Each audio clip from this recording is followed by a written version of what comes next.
কৃত্রিম বুদ্ধিমত্তা, smartphone, 5G কিংবা বৈদ্যুতিক গাড়ি, আধুনিক প্রযুক্তির প্রায় সব ক্ষেত্রেই গুরুত্বপূর্ণ সেমিকন্ডাক্টর চিপ। আর এই চিপ তৈরির অন্যতম প্রধান কাঁচামাল সিলিকন, যার প্রাথমিক উৎস উচ্চ বিশুদ্ধতার কোয়ার্টজ। আর বাংলাদেশের এই কোয়ার্টজের বড় একটি সম্ভাব্য উৎস নদীর বালু। চোখের সামনে থাকা সাধারণ এই বালুর পরিমাণও কিন্তু সাধারণ নয়। গবেষণায় উঠে এসেছে বাংলাদেশের নদীগুলোতে জমে থাকা বালুর পরিমাণ 300 বিলিয়ন টনেরও বেশি। আর প্রতি বছর হিমালয় থেকে নদীপথে বাংলাদেশে আসে প্রায় 100 থেকে 150 কোটি টন নতুন বালু ও পলি।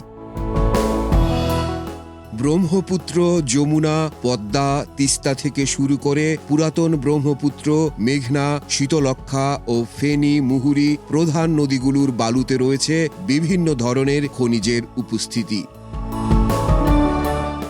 আর এই বালুতে থাকা হালকা খনিজের 88.7%ই কোয়ার্টজ। এই কোয়ার্টজই স্বপ্ন দেখাচ্ছে বিপুল সম্ভাবনা, কারণ উচ্চ বিশুদ্ধতার কোয়ার্টজ থেকে তৈরি করা যায় এমন কাঁচামাল যা ভবিষ্যতে সেমিকন্ডাক্টর সহ উচ্চ প্রযুক্তির বিভিন্ন শিল্পে কাজে লাগতে পারে। তবে নদীর বালুতে কোয়ার্টজের পরিমাণ বেশি হলেই সেটি সরাসরি চিপ তৈরির উপযোগী এমন নয়।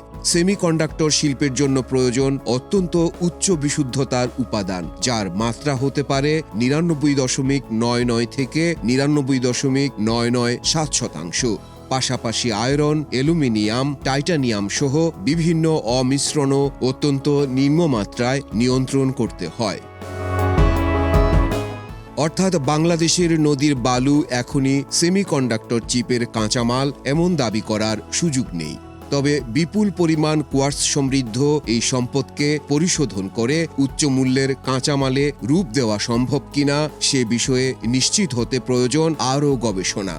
কোয়ার্টজের বিশুদ্ধতা যাচাই, প্রয়োজনীয় প্রযুক্তি এবং পরীক্ষামূলক উৎপাদন। এরপরই বোঝা যাবে নদীর এই বিপুল বালু আসলে কতটা মূল্যবান শিল্প সম্পদে পরিণত হতে পারে।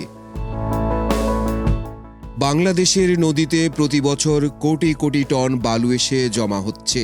এতদিন যে বালুকে আমরা দেখেছি নদী ভাঙ্গন, চর কিংবা নির্মাণ সামগ্রীর উপাদান হিসেবে, গবেষণা সেই বালুকেই দেখাচ্ছে নতুন এক সম্ভাবনার চোখে।